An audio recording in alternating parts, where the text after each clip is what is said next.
arms and therefore a 2-inch reach advantage. Echols weighed in right on the middleweight limit of 160. Hopkins, who thinks he may someday have to fight a big fight at 154, weighed in 1.5 pounds under the limit at 158.5. Tonight, however, Hopkins unofficially outweighs Echols by 3 pounds as they approach the ring. Rules of the bout with our unofficial ringside scorer, Harold Letterman. The Bernard Hopkins-Antoine Echols fight is scheduled for 12 rounds using the unified rules of the Association of Boxing Commissions. There is no standing 8 count, no 3 knockdown rule. Only the referee can stop the fight, and he cannot be saved by the bell in any round, including the 12th and final round. Jim. Coincidence. Tomorrow night, a single father from Nashville, Tennessee named Jonathan Reed, a very nice, well-spoken young man who's raising 2 daughters by himself, will enter the ring against a middleweight titleist named William Jaffe down the street on the undercard of Trinidad Vargas. Here also is a single father who is raising 2 children on his own as he pursues his boxing career, and that, of course, is at the heart of his motivation as he still tries to make it big in boxing.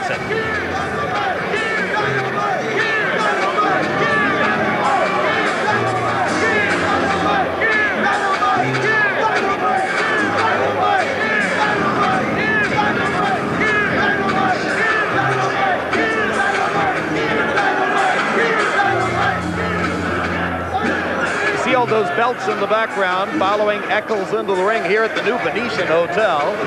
None of them are world championship belts, but as Larry Merchant pointed out, he was the #1 contender a year ago, and though having lost to Hopkins, he's the #1 contender again.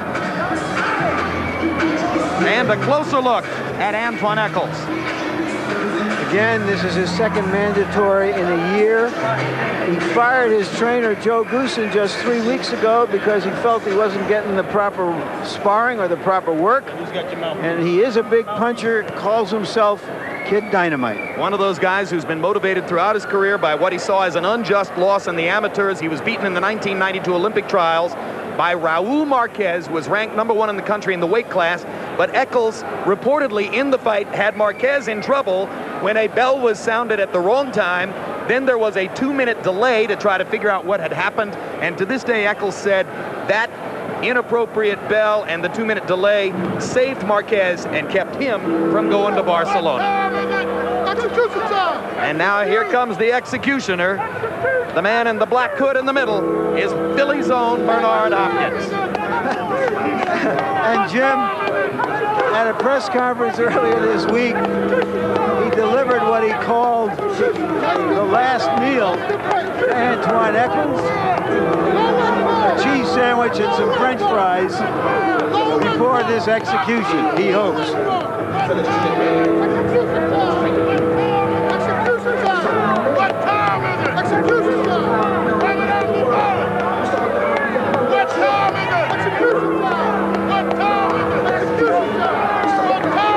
I guess in the best of Las Vegas traditions, he probably ordered that sandwich and fries up from room service at about 3 a.m., right?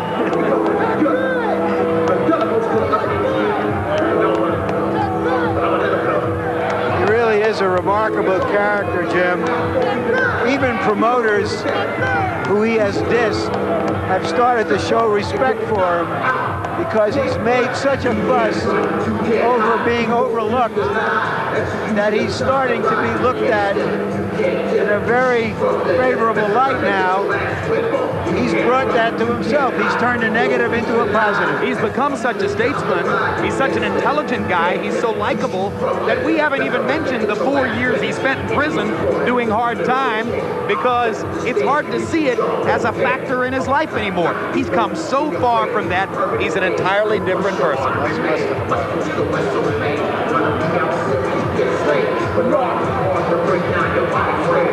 Probably the second most voluminous talker in the sport behind the incomparable Kevin Kelly. He said that they put him together with Kelly and Kelly just blew him away. A rare Hopkins loss. Here's a closer look at the executioner. What he says is that without him,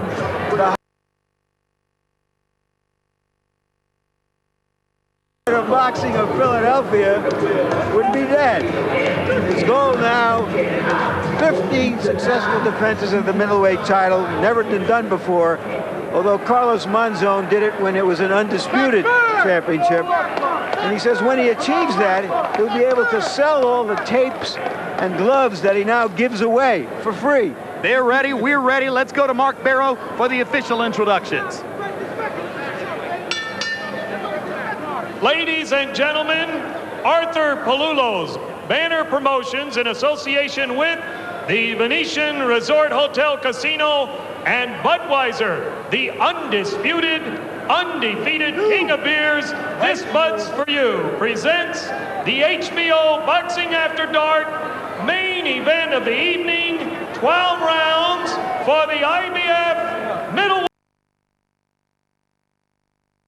Championship of the world. Your judges at ringside are, from Los Angeles, California, Robert Bird, and from Las Vegas, Bill Graham and Dave Moretti.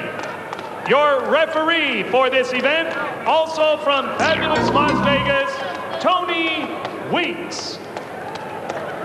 Introducing now the principals first in the blue corner to my left, wearing the gold trunks with the black trim. He weighs in at 160 pounds. His professional record reads 24 victories, 3 defeats, 1 draw, and 23 wins coming by way of knockout. He hails from Davenport, Iowa, the USBA and NABF middleweight champion and the challenger, Antoine Kid Dynamite Echols. His opponent in the red corner, wearing the black trunks with the silver trim, he weighs in at 158 1/2 pounds.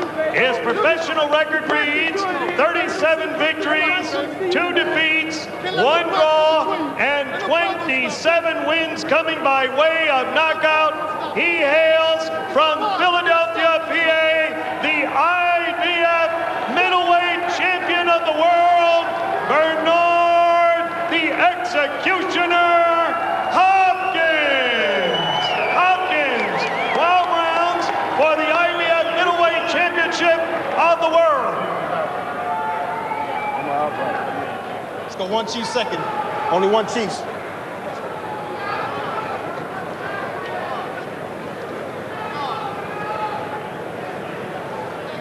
Come on, Bernard.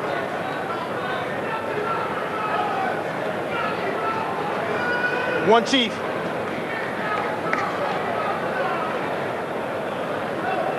Okay. Right here is good, right here is good. Anything below that is a low blow. All right, you already received your instructions in your dressing room. I want a good, clean fight. Obey my commands at all times. Above all, protect yourselves at all times. Any questions from the champion's corner? Any questions from the challenger's corner? Let's go. The question we have is Echols a year better or just a year older, since he gave a pretty good challenge to Bernard Hopkins? Hopkins thinks he knows the answer. We're about to find out.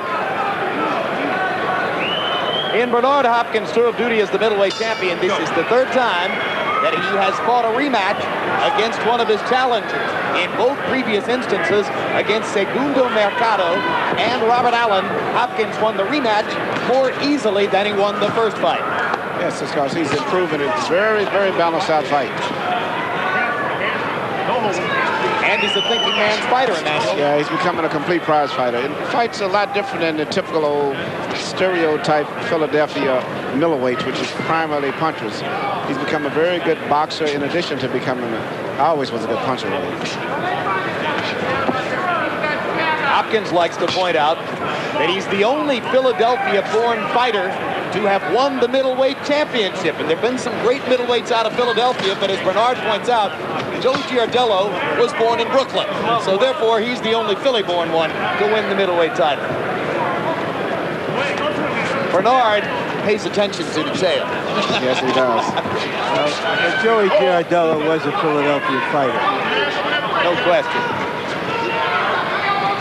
Well, Echols promised a high work rate, said that he would be able to throw about 90 punches around. He hasn't gotten off at anywhere near that rate in the first minute. Echols is fighting a much more defensive fight, this fight, as compared to the first fight. And it's strangely, Hopkins is the aggressive fighter. Well, he's trying to pace himself because in the second half of that fight, Hopkins just rolled over him and threw him. In the first round of their first fight, Echols was able to surprise Hopkins, hitting them as the referee, or hitting him as the referee broke the two of them, and he decked him. The referee said that it was not a legal punch. It didn't count as a knockdown, but Hopkins was rocked. Stop. Then, as Emmanuel Stewart pointed out, and as Larry confirmed, it was Hopkins who took over in the middle rounds of the fight and dominated the latter half.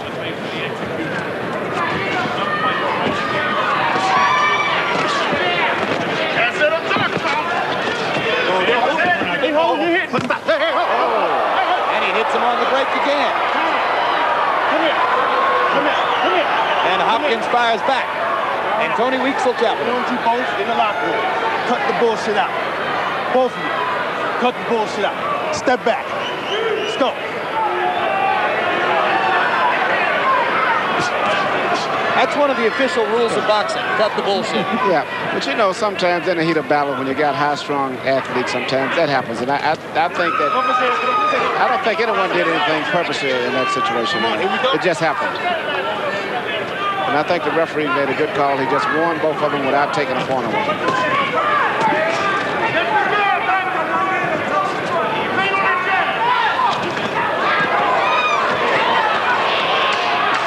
Lands a right hand across the top. It backs Echols back up. Now Echols begins to brawl, and Hopkins, more accurate, bangs him into the ropes with a right hand inside. And they're still swinging after the bell. What's right?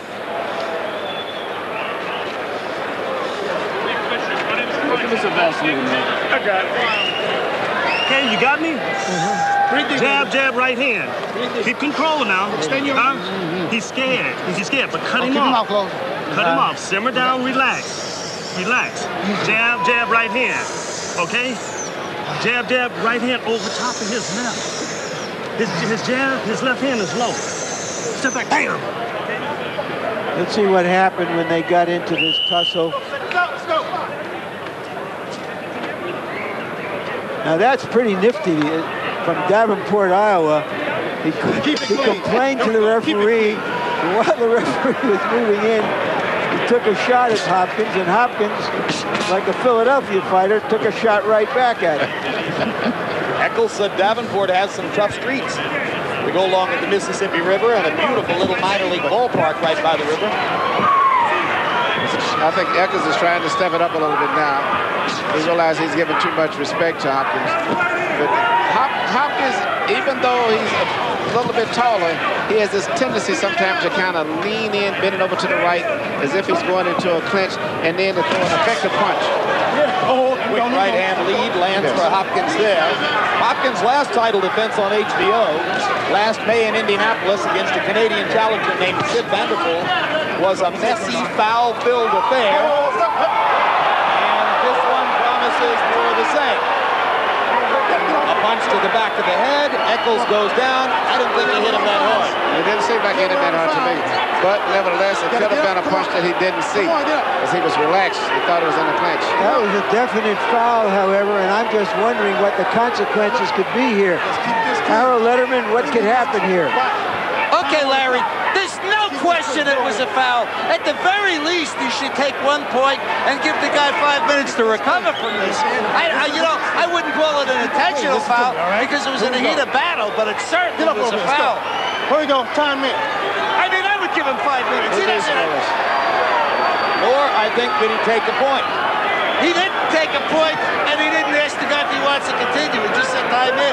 I would have said to the guy, you want 5 minutes to, And I think maybe the reason for that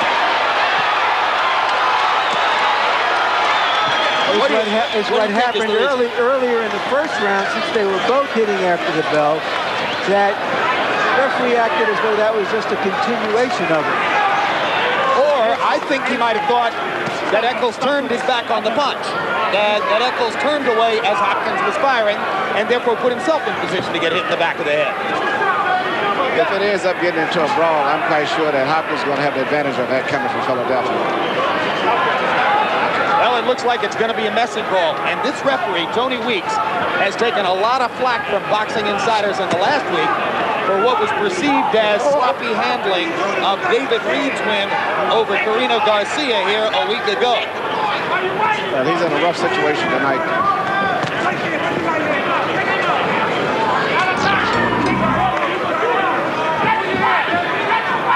So Weeks has a chance to bounce back if he can do a good job with this, or let himself in for more criticism if he has a tough time with what looks as though it's going to be an awkward battle. Hopkins lands a right hand.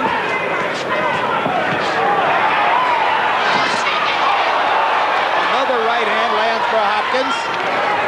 The punch that Hopkins is seemingly gambling on is primarily getting that sneaky right hand over Echols' shoulder as he leans in close to him as if he's going into a clinch, and then instead shoots a right hand.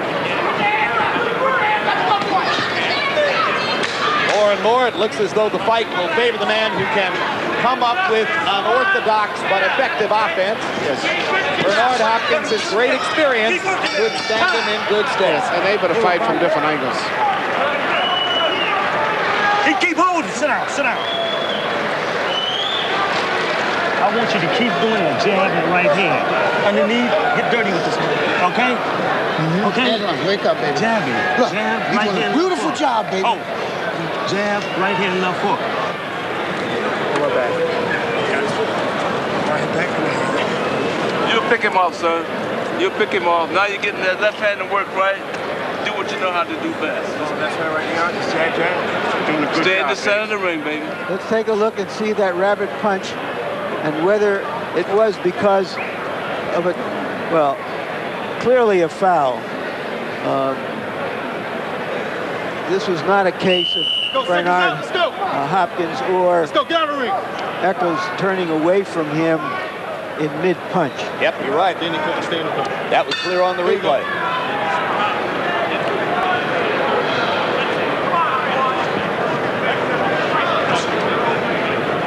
Well, the first two rounds were a mess. Hopkins so far has thrown more and landed more than Echols. But you have two punches in your steel, which means this fight's going to be exciting until it ends. It's not going to be any moment that either one of these guys could relax. Right hand lands for Echols.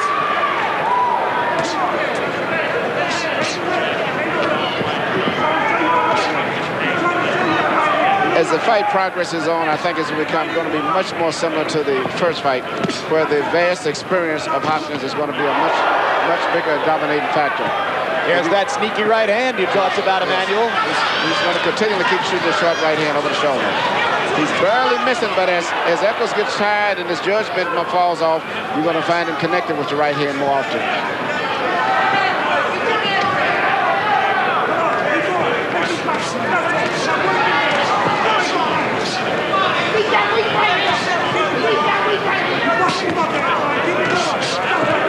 Good quick left by Hopkins, and he makes Echols miss. This is a fight that no one can make a mistake in, whether it's in a clinch or whether it's at long range. Both guys are punching active punches, a lot of power, but as the fight goes on, I can see more and more that Hopkins is going to take a wider and wider advantage going down the stretch. I don't think that Echols has had the amount of experience, whereas once he gets tired, that he can fight off of his experience. Whereas Hopkins will do things instinctively, I think, after he gets tired, simply because of having had so many professional fights. Hopkins with 40 fights. Yeah, 40 fights, most of them at the championship level. Yes. What kind of fighter would Echols be if he had come to the Kronk gym when he was 17 or 18? Well, he'd have to have been a much better fighter than this. And what he's accomplished, you know, coming from Iowa, I think, is basically a lot because of natural talent and those amateur tournaments. And they kept him up in the Olympic camp up there training, so he got a chance to get good training. But once he goes back to Iowa, there's nothing for him to spar with that was going to keep his tools sharp, so to say. James Tony left Davenport, Iowa, moved to Southern California, trains with Joe Goosen. Michael Nunn, excuse me. Eventually, Nunn lost his middleweight title and was knocked out by James Tony. That's right, when he finally was back to Hollywood.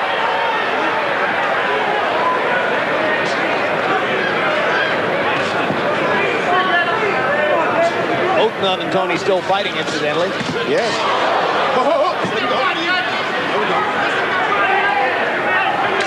Now Echols is constantly turning his back into Hopkins. Stop punching. Inexperience. Inexperience. It's an amateur move.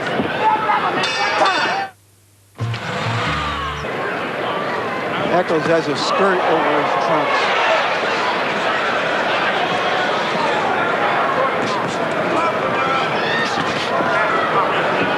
I believe it was Hector Camacho who first developed the skirt as a viable boxing garment. Harold, how do you have it? Okay, Jim, I got a 29-28, 2 rounds to 1. Bernard Hopkins.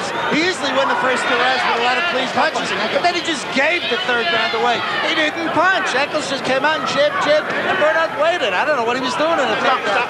And I got to tell you something, Jim. I don't want to belabor a point, but a rabbit punch could really be fake. You can't hit a guy in the brainstem, in the back of the head, the lower part of the brain or the upper part of the neck. It's absolutely very, very dangerous. It wasn't that hard a punch, but yes, it is dangerous to land one in that location. There was a terrific straight right hand by Hopkins. The right hands are starting to find the range now. Yep, that right hand was right on the money. And at this stage here, Hopkins seems to be a little bit more mentally alert and refreshed than Echols. Echols beginning to ring shots.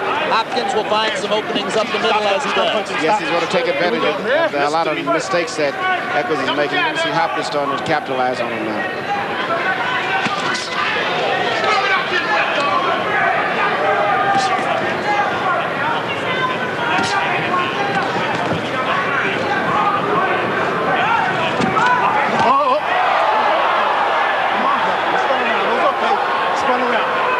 I think at this stage, the referee seriously will have to look at possibly taking some points. Particularly after the guy spins the guy completely around. I mean, you had time to realize that you have an advantage over the man, so it's no need to keep continually landing punches like that. Well, you don't want to see the man be hit by rabbit punches, but still, he should have to suffer some consequences for acting in an amateur fashion.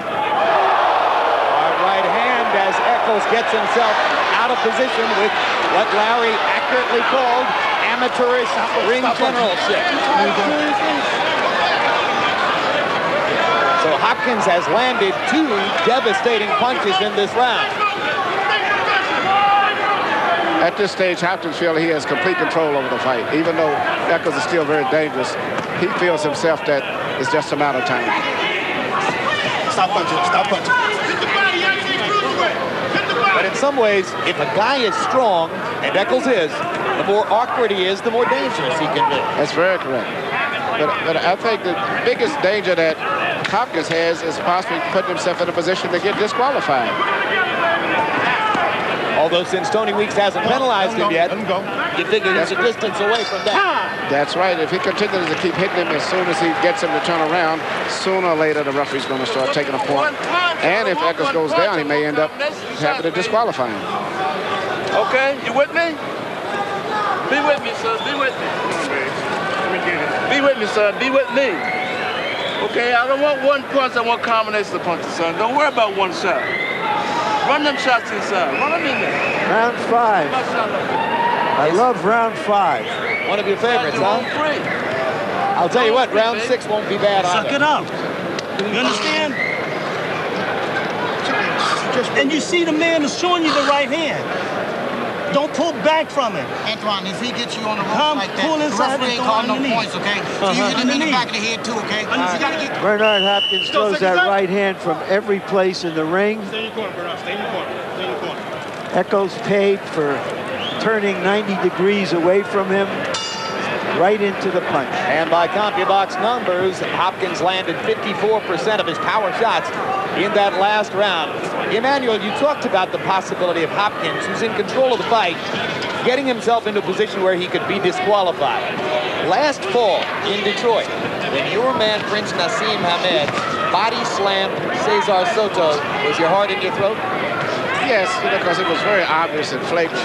But the only thing that helped in that case was the fact that Soto was butting him continually. And, the referee took I think, a whole round away from Ahmed. I said, we're going to take points away to take points from both of them. But it was just so flagrant, and that's what made it look so bad.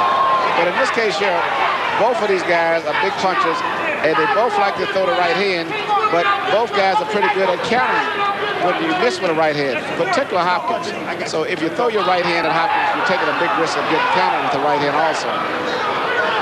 Hopkins is making a pretty impressive case for his ability to show skills even amid an extremely awkward fight. He's showing a lot of experience. See, that's what I'm saying. Echols threw a right hand and got countered with a right uppercut at the same time.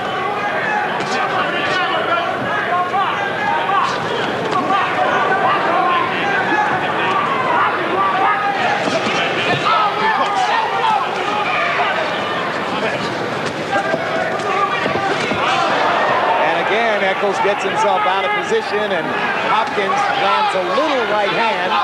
Not a powerful punch, but it connects.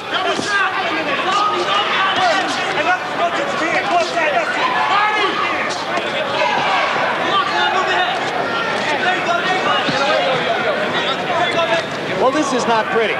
You expect maybe Vargas Trinidad will be a prettier fight. Yeah, at this point in the stage right here, it's a still exciting fight, but you can see the experience level, the championship rounds, is beginning to show more for Hopkins. And it's just a matter of time, I think, eventually, unless he gets got with one punch, that he'll eventually be able to knock out Echols. And once again, it's a counter punch again. Eventually, Echols is going to be gun sharp of throwing his right hand, because every time he's throwing it at this point in time, he's getting countered with right hands. Partially that's because Echols lunges when he punches. He lunges, he loses his balance on his right hand. And Hopkins is from the old school. He's rolling his shoulders a lot to make him lose his balance even more by letting him miss completely. And then he counter punches with a counter right hand.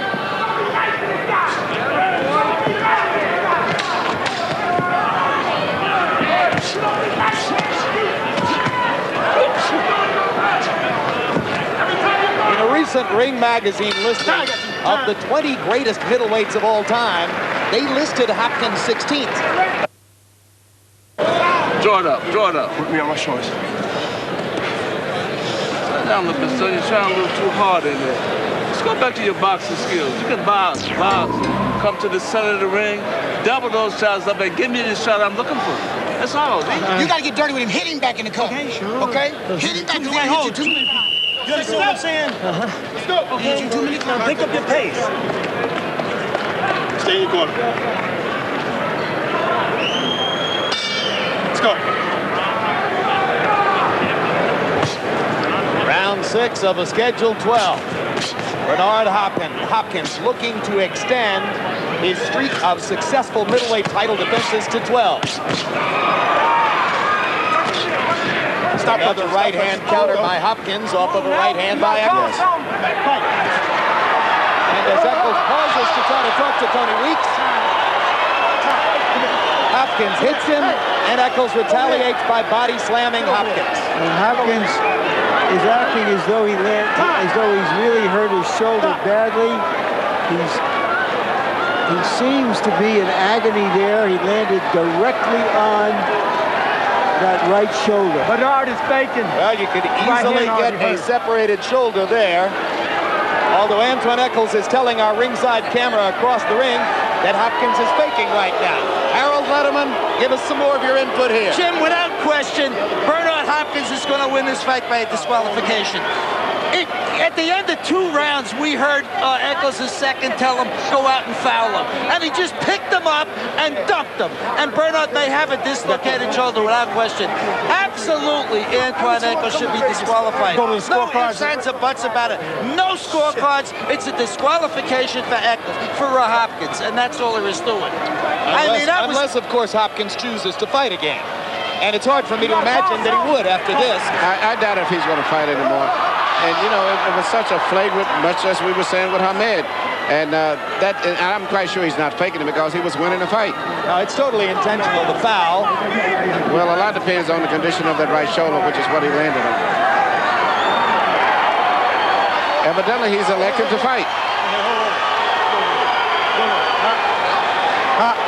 You want to fight? Nah, hold on, stay right there. Hey, over there. I imagine Bowie Fisher, Hopkins' trainer, is wishing that Bernard would take advantage of the opportunity to walk back to the dressing room with another win. Well, and also I think he has to be looked at by a physician, by trainers. Yeah, take 2 points. Okay, hold on. Stay right here. Okay. So, 2 points right over here. Hey, judge, 2 points over here. 2 points over here. Listen, get over here. The fight, listen to me.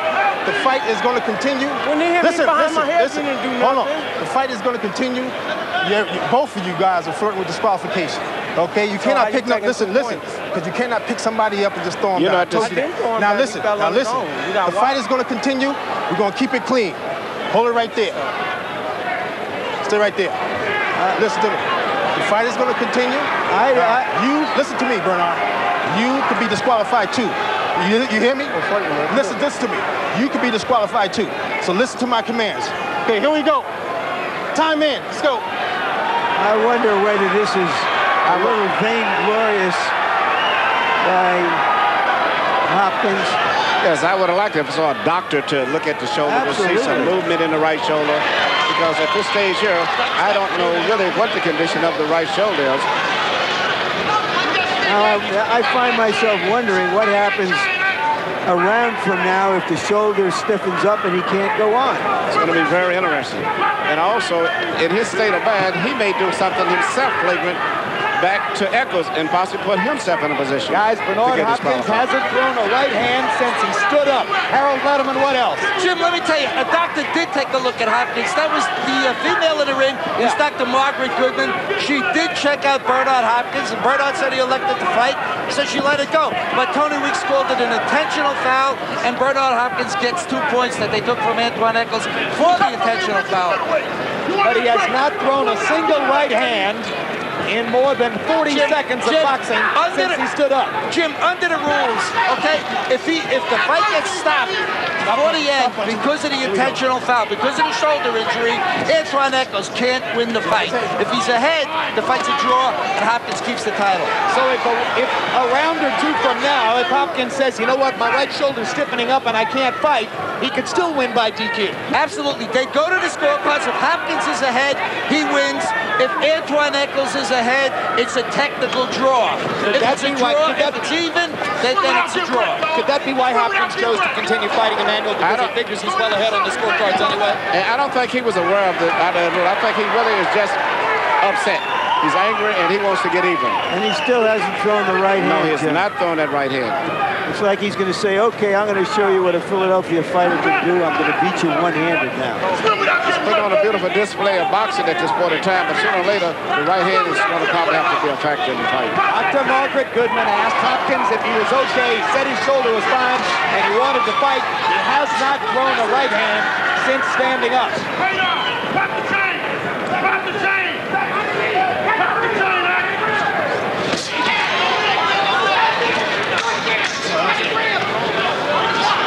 It is not completely out of the question that Hopkins could go on and win the fight with one hand. We've seen guys win fights with one hand, particularly if it's the left. But I wonder if the corner is picking up on the fact that he hasn't thrown the right. Let's hear what they have to say. Don't worry about trying to get this guy with one big shot. Let's go back to boxing because you're the best fighter in the ring. All right? Come on, babe. You're the best fighter out there. Don't worry about it. Don't worry about it. Good point. Don't be careless on the break. You keep your hands up. How's your shoulder? I want you to stimulate. Let me see you lift it. You can't lift it. We can't let you continue. I can't lose the belt like that. Let me see you lift your arm. Can you lift There your you arm? go. It's all right. It's all right. Push against me. Okay. Can you use your right hand, okay? I'm using left right now. All right. I want you to try and lift up again. Hey, no, leave it alone. You'll make it best for us. All right. It'll clear up. It'll clear up. This fight should be stopped. This fight's going to have to be stopped. He's telling the doctor that he can't raise his right arm. Why is he going on with his title at stake? Well, you heard him say, I can't lose the belt that way. He's not going to lose the belt that way. And I know. I don't understand why he said it. The people in the corner are not giving him the proper instructions. And, you know, the arm is, I think, severely damaged to the degree just of wrestling inside, just any type of a contact, a twisting of the shoulder. Harold, what does your scorecard show? Well, Jim, I've got it 59-53, 5 rounds to 1, Bernard Hopkins, because that 6th round becomes a 10-7 round when Antoine Echols loses 2 points because of the intentional foul. But I totally agree with Larry Merchant because of the fact that Bernard Hopkins doesn't realize that if the fight is stopped, he can't lose his title. I mean, I think Larry's right. He just thinks that if the fight gets stopped, he loses. That comes from his anger at the system. He threw a right-hand punch. Yeah, He threw 2 good right hands. You know, Jim, we've talked about his anger at the system. Yep. And he's afraid that somehow the system will do him in if he doesn't fight his way out of this. He expects to get cheated. It's his mindset from the beginning. I don't think he's educated or aware of the rules, actually, and what would be in effect in case the fight was stopped. Yeah, but he's supposed to have cornermen who do know the rules. He's throwing the right hand freely now. And looking all right doing it. There's a big left hand by Hopkins. And there's a right hand over the top by Echols. And Hopkins counters with the right again. And pounds away to the body. This is getting very interesting now.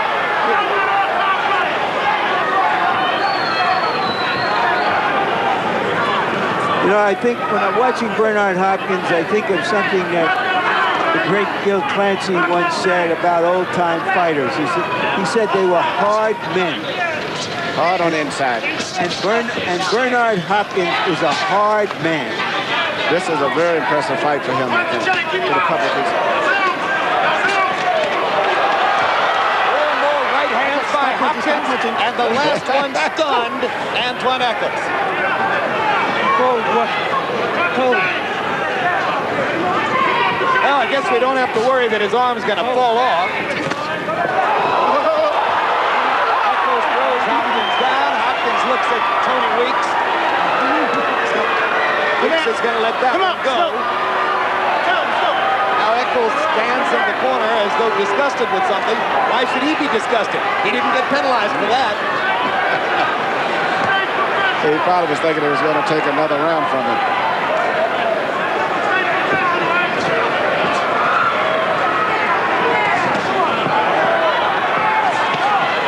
Right hand lands for Echols. Good right hand.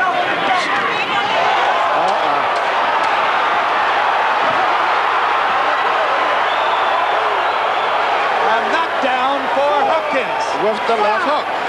With the left, yes. Something that he wasn't looking for. No one. Okay, here we go. If you can dump that shot up inside for me, you're home free. Easy, real easy. All right? Yeah, real easy with it. Now you're legend. Now adversity came. Stop the leg, stop the leg, stop the leg.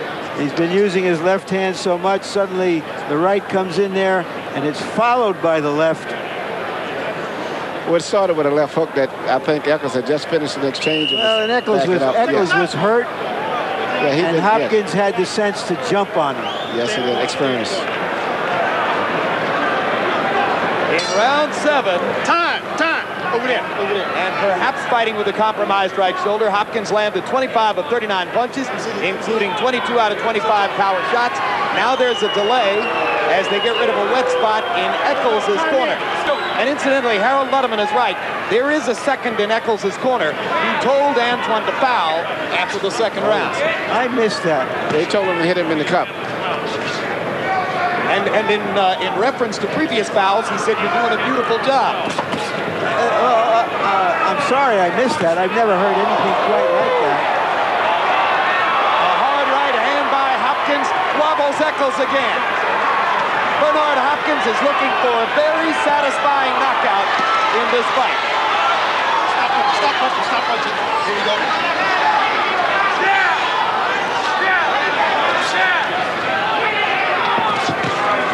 Big right hand by Hopkins coming up from the bottom.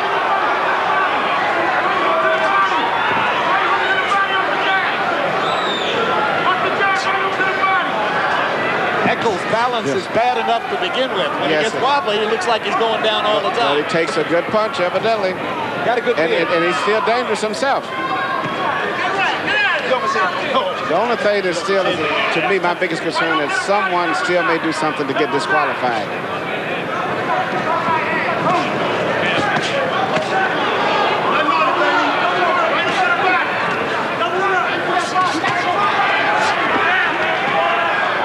Stop punching, stop punching.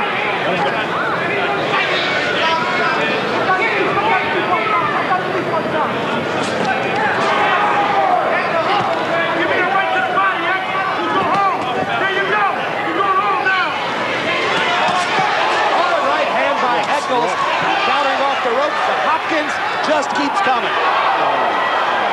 Stop punching, stop punching, stop punching. There we go, get off.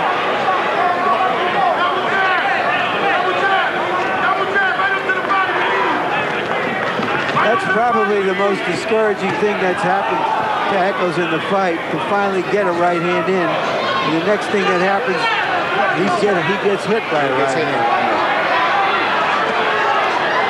Both guys are still punching with tremendous firepower this late in the fight, especially at the pace of them. You're going to put this a little bit unusual. Stop punching. And both guys are dangerous. Both guys are strong. Both guys are pretty well conditioned. And they don't like each other with the dance. They don't like each other. Stop punching. I get you. Stop punching.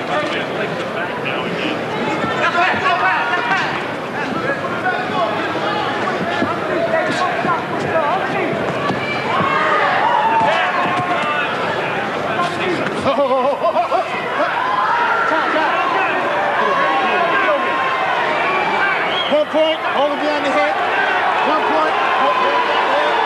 1 point, hold him behind the head. Now listen to me. Let's cut this out. Fight like a champion. Here we go. Time in. Let's go. Well, if Tony Weeks thought he had a challenge a week ago handling David Reed's battle with Karina Garcia and a lot of low blows, he had no idea what he was in store for tonight.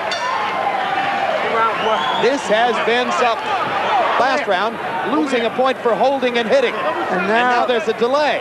Well, there's a delay because the corner of Echols, which is as awkward as Echols is, just kicked over a bucket of ice. I don't know who had advised him to foul Hopkins early in the fight. He ought to be fined. This is big-time professional boxing, and I'm just afraid that these guys aren't up to the task, although Echols is certainly a dangerous fighter. Yeah, here we go. Time in. Both of these guys are so emotionally charged up into this fight, they don't need any encouragement towards doing anything illegal.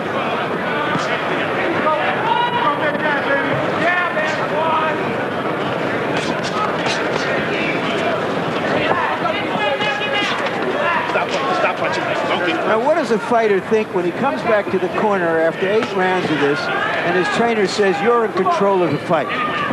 You know, I hope that the fighter is fully aware of the fact that he's not telling him the truth. I mean, how do you believe anything the trainer's going to say if he can't tell you the truth in the middle of a fight? Always tell your fighter the truth. Always. And a lot of these guys are really just cheerleaders. That's what they are. And not only that, he doesn't tell them anything specifically to do, except maybe to hit him in the cup.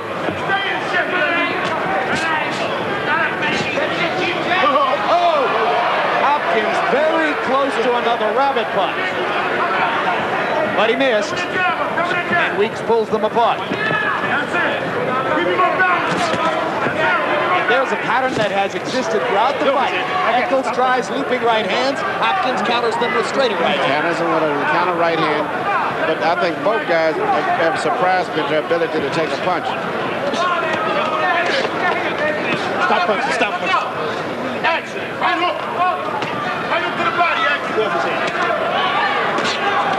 Stop punching, stop punching. Here we go.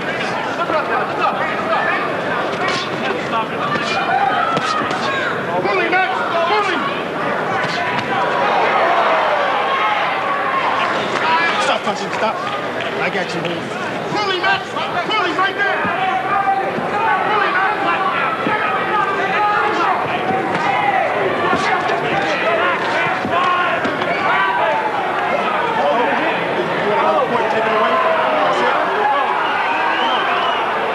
Weeks once again warning Hopkins about holding and hitting. Bernard's already lost a point. So conceivably, 2 more instances of holding and hitting could cost him his title. That's possible. But the fact that he lost the point, he won the round, I believe, anyway, so that just meant that the round was a draw round.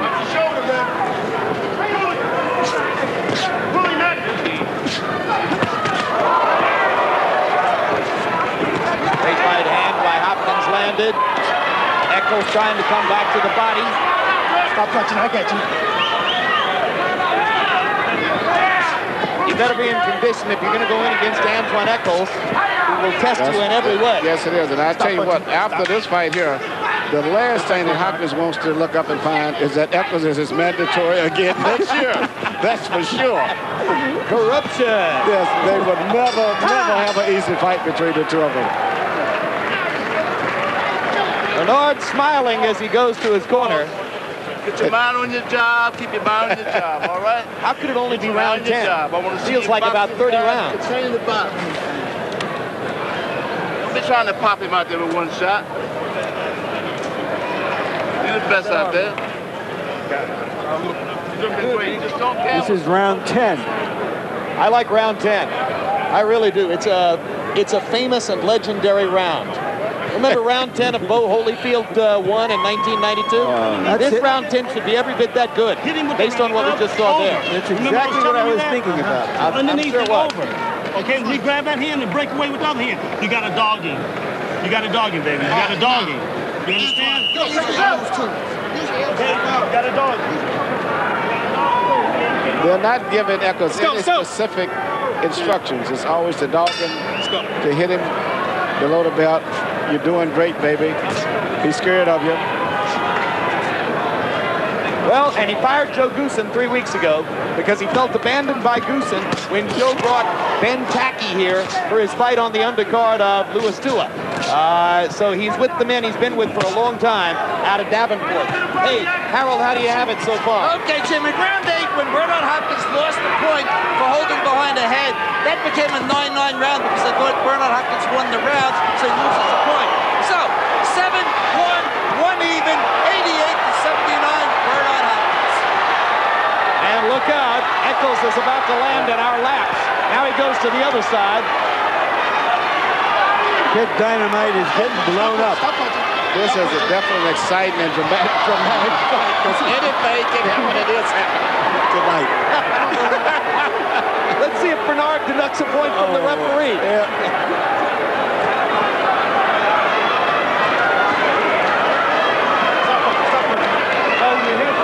This is a rough, tough prize fight. It ain't pretty, but it's serious.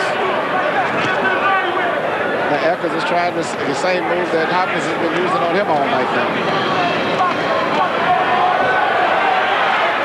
John L. Sullivan and Jake Kilrain fought the last bare knuckles prize fight in this country in 1888.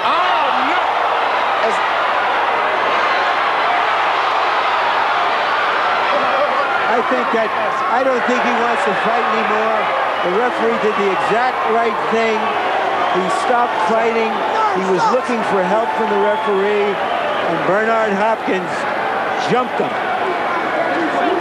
So Hopkins, with a display of courage, assertiveness, or foolhardiness, take your pick, fights through what could have been a disqualification in his favor, and winds up making it pay off. But I tell you what, Antoine Echols is one tough guy, and I have a lot of respect for him tonight. In fact, he was not knocked out still. He fought, it was dangerous all the way up to the end of the fight. He's getting his experience in championship fights by fighting Hopkins, and if they fight one more time, it would probably be the same identical fight, and probably in each fight, Echols is going to improve some. If I'm Hopkins and they tell me I have to fight Echols again, I'm retired. All right? Enough.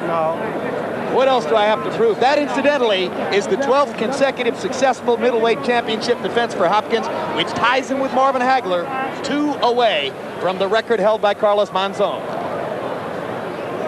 Larry, here's another look at what happened at the end. Yeah, Echols looked like he was looking for help from the referee, and I just think he was dazed, he was confused. See, now, he wasn't protecting himself.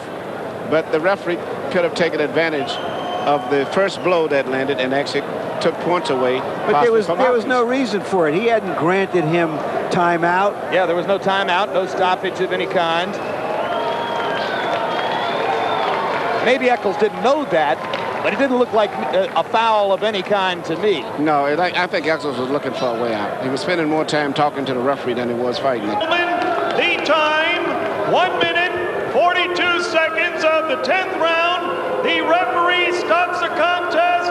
The winner by technical knockout and still IBF middleweight champion of the world, Bernard the Executioner Hopkins. 154 pounds.